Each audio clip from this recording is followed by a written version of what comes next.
అబ్బో ఇక్కడ కేజీ చీరలు కొంటే అర కేజీ చీరలు ఫ్రీ అంట. మంగళ్య షాపింగ్ మాల్ కేజీల్లో సేల్, టన్నుల్లో ఆనందం. మార్కాపురం జిల్లా పెద్దరావీడు మండలంలో సుంకేసులలో ఉద్రిక్త వాతావరణం చోటు చేసుకుంది. శ్రీ పూల సుబ్బయ్య వెలిగొండ ప్రాజెక్టు ముంపు గ్రామాలకు వెళ్లేటువంటి అధికారుల యొక్క కార్లను అడ్డుకున్నారు నిర్వాసితులు. ప్రధానంగా గెజిట్ లో ఉన్నటువంటి ప్రతి ఒక్కరికి R&R ప్యాకేజ్ ఇవ్వాలంటూ వారు ప్రధానంగా డిమాండ్ చేశారు. అందరికీ ప్యాకేజ్ ఇచ్చే వరకు అసలు గ్రామాల నుంచి వెళ్లేది లేదంటూ కూడా నిర్వాసితులు ఆందోళనకు దిగారు.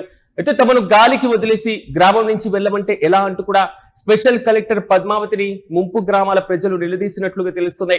మరోవైపు మిస్సింగ్ లిస్టులో ఉన్నటువంటి ప్రతి ఒక్కరికి ముఖ్యమంత్రి చంద్రబాబు న్యాయం చేస్తారని చెప్పారని ఇప్పుడు హడావుడిగా ట్రయల్ రన్ చేస్తామంటే ఎలా అంటూ కూడా వాళ్ళు నిలదీస్తున్నారు. అయితే బాధితుల నిరసనలతో ముంపు గ్రామాలకు వెళ్లకుండా అక్కడి నుంచి అధికారుల బృందం వెనుతిరిగింది. ఈ నెల 22న నల్లమల జలాశయానికి నీటి విడుదల ట్రయల్ రన్ చేయనుంది ఏపీ సర్కార్. ప్రధానంగా ప్రాజెక్ట్ కి సంబంధించినటువంటి R&R ప్రాజెక్ట్ కి సంబంధించినటువంటి అంశాలపైన పదే విమర్శలు కూడా వ్యక్తమవుతున్నాయి. వెలిగొండ ప్రాజెక్టు ద్వారా నల్లమల్ల సాగర్ జలాశయంలోకి కృష్ణా జలాలను మళ్లించడం ఆ ప్రాంతంలో ఉన్నటువంటి ప్రజలకు ఎంతో సంతోషాన్ని కలిగించేటువంటి వార్తగానే భావించాలి. కానీ తమ యొక్క ఇళ్లను, తమ యొక్క భూములను త్యాగం చేసినటువంటి నిర్వాసితుల యొక్క సమస్యలు ఇప్పటికీ క్షేత్రస్థాయిలో తీవ్ర చర్చనీయాంశంగానే మారుతున్నాయి. నిర్వాసితుల యొక్క గ్రామాలతో పాటుగా చాలా కుటుంబాలు కూడా ప్రభావితమయ్యేటువంటి కీలకమైనటువంటి ప్రాజెక్ట్. ఎందుకంటే నల్లమల సాగర్ జలాశయం ఒకవేళ నిండితే సుమారు ఒక 11 గ్రామాలన్నీ కూడా నీట మునిగేటువంటి అవకాశాలు కనబడుతున్నాయి. వీటిలో ప్రధానంగా ప్రకాశం జిల్లాలో ఉన్నటువంటి ఎర్రగొండపాలెం, మార్కాపురం నియోజకవర్గాల పరిధిలో ఉన్నటువంటి చాలా వరకు కూడా గ్రామాలు, ముంపునకు గురయ్యేటువంటి గ్రామాల్లో లక్ష్మీపురం లేదా కొత్తూరు, సుంకేసుల, కాకర్ల, గుడెంచెర్ల లాంటి కీలకమైనటువంటి గ్రామాలు కూడా ఉన్నాయి. అంటే దాదాపు ఒక 15,000 మంది కంటే ఎక్కువ కుటుంబాలే ఈ ప్రాజెక్టు వల్ల నివాసాలను కోల్పోతున్నారు, జీవనోపాధిని కోల్పోతున్నారు, వారి యొక్క భూములను కూడా కోల్పోయేటువంటి అవకాశం ఉన్నటువంటి ప్రాజెక్ట్. మరి ఇలాంటి కీలకమైనటువంటి ప్రాజెక్టు పైన క్షేత్రస్థాయిలో ఆందోళనలు అయితే వ్యక్తమవుతున్నాయి. మాకు పూర్తి స్థాయిలో పరిహారం చెల్లించండి, పునరావాస కాలనీలకు తరలించకుండా నీటిని నిల్వ చేస్తే మా గ్రామాలన్నీ కూడా మునిగిపోయేటువంటి అవకాశాలు కనబడుతున్నాయి అనేటువంటి ఆందోళన వారిలో కనబడుతుంది. సాధారణంగా ఒక ప్రాజెక్ట్ నిర్మించేటువంటి సందర్భంగా ఆ ప్రాజెక్ట్ సమీపంలో ఉన్నటువంటి గ్రామాలన్నీ కూడా ముప్పులకు గురయ్యేటువంటి అవకాశాలు చాలా ఎక్కువగా కనబడుతూ ఉంటాయి. అలాంటి సందర్భాల్లో ప్రభుత్వాలు వాటికి పునరావాసాన్ని కల్పించడం, అక్కడ ఉన్నటువంటి ప్రజలను పునరావాస కాలనీలకు తరలించడం, వారికి ప్రత్యేకమైనటువంటి భూములను కేటాయించడం, వారి భూములను తీసుకున్నారు కాబట్టి వారికి కావాల్సినటువంటి ఆర్థిక పరమైనటువంటి భరోసా కలిగించడం, ఈ మొత్తం కూడా R&R ప్యాకేజ్ కింద సాధారణంగా మనం చూస్తూ ఉంటాం. కానీ వెలిగొండ ప్రాజెక్టు విషయంలో ప్రభుత్వం ఈ నెల 22న ఎలాగైనా ట్రయల్ రన్ నిర్వహించాలి అనేటువంటి ఆలోచన చేస్తుంది. ట్రయల్ రన్ నిర్వహించిన సమీపంలో ఉన్నటువంటి గ్రామాలన్నీ కూడా మునిగిపోయేటువంటి అవకాశాలు ఉంటాయి. అంటే భవిష్యత్తులో ఈ యొక్క భద్రతను కల్పించకుండా, భవిష్యత్తు పైన హామీ ఇవ్వకుండా ప్రస్తుతం ఉన్న పలంగా ఖాళీ చేసి వెళ్ళమంటే మా బ్రతుకు ఎలా బతకాలి అనేటువంటి రీతిలో అక్కడ ఉన్నటువంటి వారు ఆందోళన వ్యక్తం చేస్తున్నారు. నిధుల యొక్క లభ్యతను బట్టి విడతల వారీగా వారి యొక్క ఖాతాల్లో జమ చేస్తున్నామని అధికారులు చెప్తున్నారు. కానీ పునరావాస కాలనీల నిర్మాణం కూడా శరవేగంగా జరుగుతుందని అధికారులు అయితే వెల్లడిస్తున్నారు. వెలిగొండ ప్రాజెక్టు ద్వారా లక్షలాది ఎకరాలకు సాగునీరు అందించడం ఎంత కీలకమో, తమ జీవితాలను త్యాగం చేసినటువంటి ముంపు గ్రామాల నిర్వాసితులకు R&R ప్యాకేజ్ ను అందించడం కూడా అంతే ముఖ్యం. ప్రధానమైనటువంటి అంశంగా మార్కాపురంలో చాలా కాలం తర్వాత ఒక కళ కూడా నెరవేరబోతుంది. ఎందుకంటే ఆంధ్రప్రదేశ్ రాజకీయాల్లో మరి ముఖ్యంగా సాగునీటికి సంబంధించినటువంటి ప్రాజెక్టుల చరిత్రలో పూల సుబ్బయ్య వెలిగొండ ప్రాజెక్ట్ ఒక ప్రత్యేకమైనటువంటి అంశంగానే పరిగణించాలి.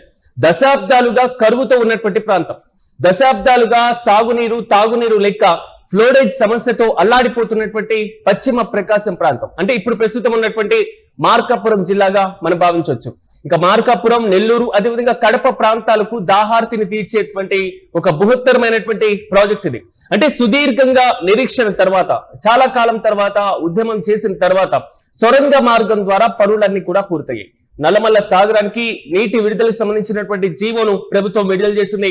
ఈ నెల 22న ట్రయల్ రన్ కు ప్రభుత్వం ముహూర్తం కూడా ఖరారు చేసిన సంగతి అందరికీ తెలిసిందే. కానీ ఆ ప్రాంత ప్రజల్లో ఒక రకమైనటువంటి ఆనందోత్సాహాలు కనబడుతున్నా, ఎవరైతే బాధితులు ఉన్నారో, ఎవరైతే భూమిని ప్రభుత్వానికి ఇచ్చారో, ఎవరైతే వాళ్ళ ఇళ్లను కోల్పోతున్నారో వారిలో మాత్రం ఆందోళన కనబడుతూనే ఉన్నాయి. కృష్ణానదిపై ఉన్నటువంటి శ్రీశైలం జలాశయానికి సంబంధించిన ఒక బ్యాక్ వాటర్ ను దాన్ని ఆధారంగా చేసుకొని ఎత్తిపోతల పథకాన్ని రూపకల్పన చేశారు.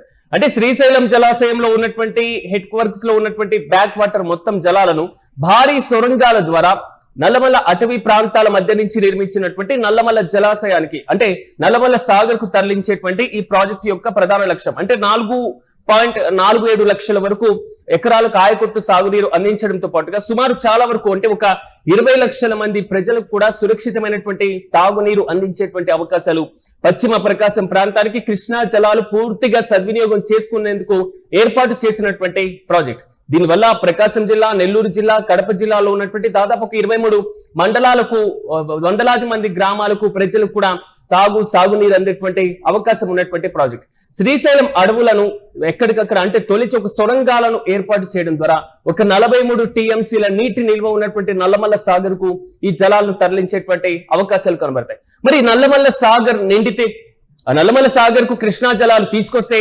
శ్రీశైలం బ్యాక్ వాటర్ మొత్తం కూడా నల్లమల్ల సాగర్ ఈ సొరంగాల ద్వారా వస్తే ఆ సమీపంలో ఉన్నటువంటి గ్రామాల పైన పెను ప్రభావం పడేటువంటి అవకాశాలు కనబడుతున్నాయి. శ్రీశైలం ప్రాజెక్ట్ నిర్మించినటువంటి దశలో వందలాది గ్రామాలు మునిగిపోయిన సందర్భం అందరికీ తెలిసిందే. పోలవరం ప్రాజెక్ట్ ఇప్పుడు నిర్మాణ దశలో ఉన్న ఎన్నో గ్రామాలను ఖాళీ చేసినటువంటి సంగతి కూడా తెలిసిందే. ఇంకా గుంటూరు జిల్లాలో పులిచింతల ప్రాజెక్ట్, పులిచింతలో కూడా వందలాది గ్రామాలను తరలించి రాజుపాలెం సమీపంలో పునరావాసాన్ని కల్పించినటువంటి సంగతి కూడా తెలిసిందే. కానీ వెలుగొండ ప్రాజెక్ట్ లో R&R ప్యాకేజ్ ని పూర్తి చేయకుండా మీ ట్రయల్ రన్ ఏ విధంగా నిర్వహిస్తారు అంటూ అక్కడ ఉన్నటువంటి బాధితులు ఆందోళన వ్యక్తం చేస్తున్నారు. పశ్చిమ ప్రకాశం ప్రజలను దశాబ్దాలుగా పీడిస్తున్నటువంటి ఫ్లోరైడ్ సమస్యకు చెక్ పెట్టేటువంటి ప్రాజెక్టే, శాశ్వతంగా ఒక పరిష్కారం చూపించేటువంటి ప్రాజెక్టే, వర్షాభావం మీద మాత్రమే ఆధారపడినటువంటి ఆయా ప్రాంతాలకు సురక్షితమైనటువంటి సాగునీరు అందించడం ద్వారా లక్షలాది ఎకరాలకు ఒక స్థిరమైనటువంటి సాగునీరు అందించేటువంటి ఒక బృహత్తరమైనటువంటి ప్రాజెక్టే. కానీ పక్క జిల్లాలకు ఆ ప్రాంత వాసులు వలస వెళ్లినటువంటి సందర్భాలు చూసాం. పక్క జిల్లాలకు ఉపాధి కోసం రైతు కూలీలు వలస వెళ్లి స్వగ్రామాలను వదిలేసి ఉపాధి అవకాశాలు వెతుక్కున్నటువంటి పరిస్థితులు కూడా చూసాం. కానీ తాజాగా వెలుగొండ ప్రాజెక్టు పైన అనేక విమర్శలు కూడా వ్యక్తమవుతున్నాయి.